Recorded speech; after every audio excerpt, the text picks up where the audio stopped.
మనం కట్టబోయే 7 star hotel నలుగురు డబ్బు ఈక్వల్ గా షేర్ చేసి ఇన్వెస్ట్ చేశారు. Any doubts? నీ మీద డౌటా?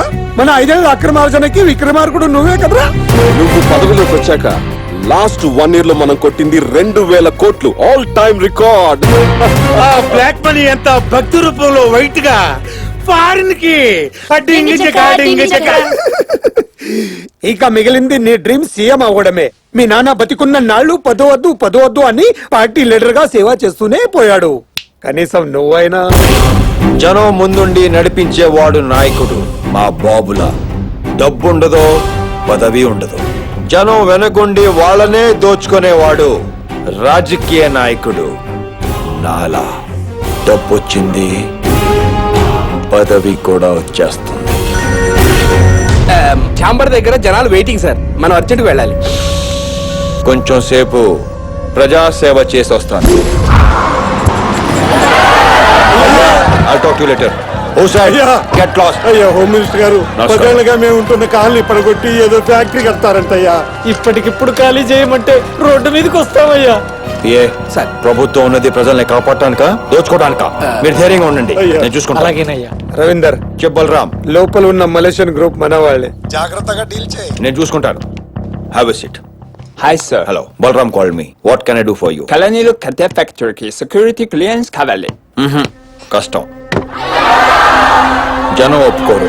చూశారుగా, కొన్ని 100 కుటుంబాలు. I will give 100 crores to you. నన్ను నమ్మి గెలిపించిన వాళ్ళు 300 crores.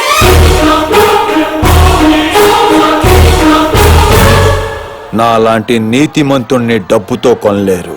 500 crores.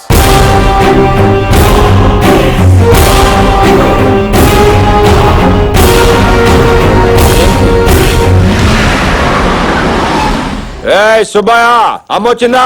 రాలేదయ్యా. రాదు, నేనే వస్తున్నా. ఏవమ్మా, నన్ను కన్న మహా తల్లి, నమస్కారం. భోజనం చేసావా? టాబ్లెట్ వేసుకున్నావా? పిలిస్తే పలకవు, నా ఇంటికి రమ్మంటే రావు. అదేమంటే ఇది మా ఆయన నీతిగా సంపాదించిన డబ్బుతో కట్టించిన దేవాలయం. బుల్‌షిట్.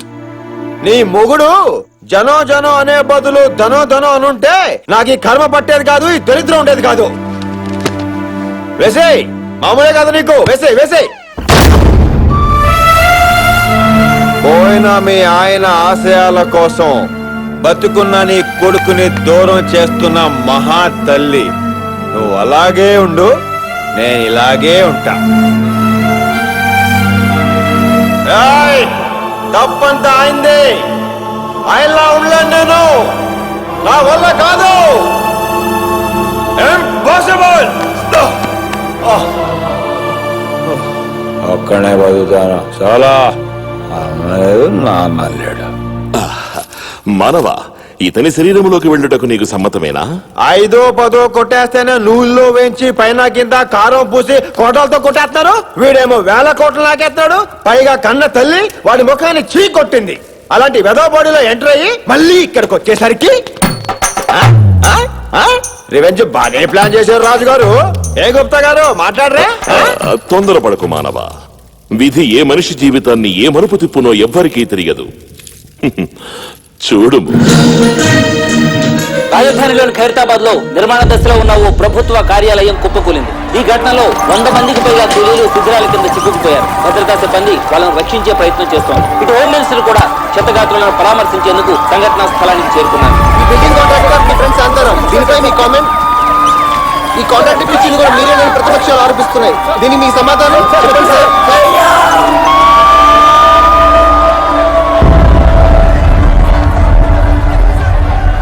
రవీందర్, సెంట్రల్ నుంచి ఎంక్వైరీ కమిషన్ రాకముందే ఇష్యూ డైవర్ట్ అవ్వాలంటే నువ్వు అరెస్ట్ అవ్వాలి. మిగతాది నేను చూసుకుంటాను. నిన్ను సీఎం చేసే బాధ్యత నాది. ప్రతిపక్షాల ఆరోపణల మేరకు హోమ్ మినిస్టర్ రవీందర్ స్వచ్ఛందంగా అరెస్ట్ అయ్యారు. దీంతో ఆగ్రహించిన ఆయన అభిమానులు రవీందర్ ను వెంటనే విడుదల చేయాలని బంద్ పాటిస్తూ రాస్తారోకోలు, ధర్నాలు చేస్తున్నారు. కొంతమంది యువకులు ఒంటి మీద క్రేసులు పోసుకుని నిప్పండించుకున్నారు. ఇలాంటి సంఘటనలు ఇంకా ఉధృతం కాకముందే ముందు జాగ్రత్త చర్యగా ఆయన రిలీజ్ చేశారు.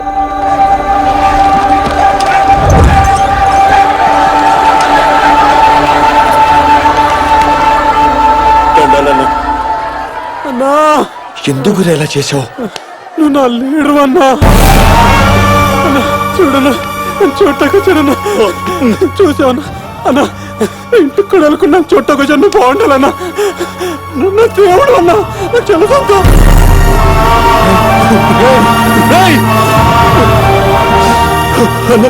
నువ్వు బాధపడవుతున్నా. నా తమ్ముడు పోయినందుకు నాకు బాధ కాలేదన్నా. పుట్టిన ప్రతి వాడు చూస్తాడన్నా. కానీ నీ చేతుల్లో చచ్చిపోయే అదృష్టం ఎంతమందికి ఉంటుందన్నా.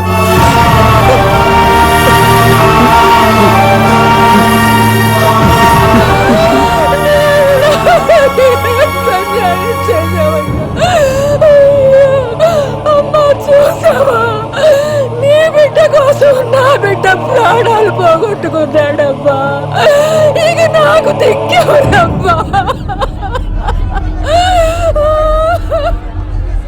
తప్పు చేసాం బలరాం. తప్ప యుద్ధంలో రాజుని గెలిపించడానికి వేల మంది సైనికులు చేస్తుంటారు. ఈ లెబర్గాళ్ళ గురించి ఆలోచించుకో. అయినా ఇదంతా చేసింది ఎవరి కోసం? నీ కోసం కాదా? ఇవన్నీ పట్టించుకుంటే కన్నీళ్ళు వస్తాయి. పదిలు వస్తే సీఎం కుర్చీ వస్తుంది. నీ స్వార్థం కోసం, నీ ఎదుగుదల కోసం మాలాంటి అమాయకుల్ని బలి చేస్తావురా? నీలాంటి మోసగాన్ని మహాత్ములు అనుకుని నా తమ్ముడు నీ కోసం చచ్చిపోయాడు. నువ్వు బ్రతకూడదురా, నువ్వు బ్రతకూడదు. రాయ్ రవీందర్, ఎప్పటికైనా నీ చావు నా చేతుల్లోనే. తమ్ముడు పోయిన ఫ్రస్ట్రేషన్ పిచ్చెక్కినట్టుంది. లోపల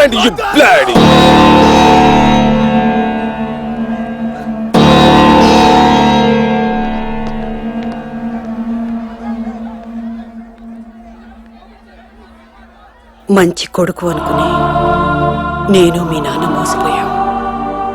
మంచి నాయకుడు అనుకుని జనం మోసపోతున్నారు. కడుపులో ఉన్నప్పుడు కాళ్ళతో తన్నాం, బాధ అనిపించలేదు. కానీ ఇంతమంది తల్లుల గుండెల మీద తంతున్నావు, తట్టుకోలేకపోతున్నాను రా.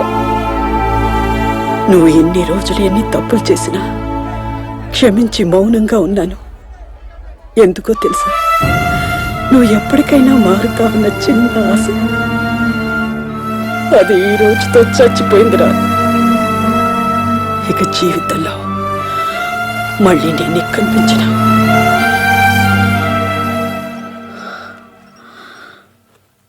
కొడుకు కానీ తండ్రి ఆశయాలు తీర్చలేకపోయావు. కనీసం నా ఆశ తీర్చరా. రేపు నేను చేస్తే దయచేసి నా శవంతో మాత్రం రాజకీయం చేయకు.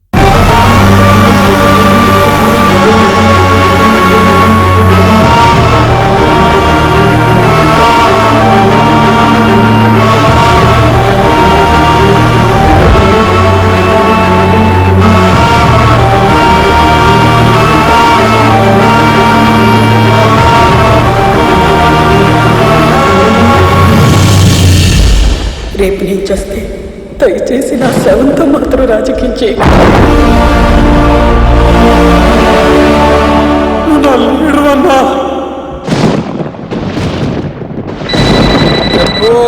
కాబోయే సీఎం, ఏదైనా బ్రేకింగ్ న్యూసా?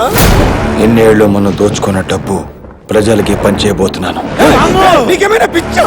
రేపు ఉదయం మీడియా ముందు చేసిన అక్రమాల గురించి చెప్పి లొంగిపోతున్నాను. అంటే నీతో పాటు మేము లొంగిపోవాలా? నాతో పాటు మీరు. ఫోన్ చేసింది నువ్వు చెప్పింది వినటానికి కాదు, నా నిర్ణయం చెప్పడానికి. అమ్మా, ఇన్నేళ్ల నీ మౌనానికి అర్థం నాకు ఇప్పుడు తెలిసిందమ్మా. వస్తానమ్మా.